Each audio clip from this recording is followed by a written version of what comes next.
এই মেয়েটা কবে বুঝবে কে জানে। শাকিব খান তাকে সব দিকে দিয়েই ইগনোর করে, কিন্তু তবুও সে পিছনে পড়ে থাকে। অপু বিশ্বাসের মা মারা যাওয়ার পরে শাকিব খান শুধুমাত্র একটা ফোন করে খোঁজ নিয়েছিল।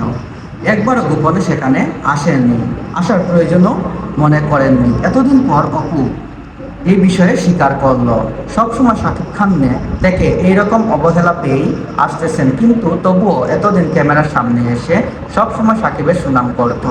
নায়িকা শাবনূরকে দেখে অপু বিশ্বাসের শেখা উচিত। শাবনূর তার ছেলেকে নিয়ে দূর আমেরিকায় পড়ে আছেন, সেখানে ভালো থাকুক খারাপ থাকুক কেউ জানলো না। অপু তো পারে সন্তানকে নিয়ে এর থেকে দূরে বাইরে চলে যেতে।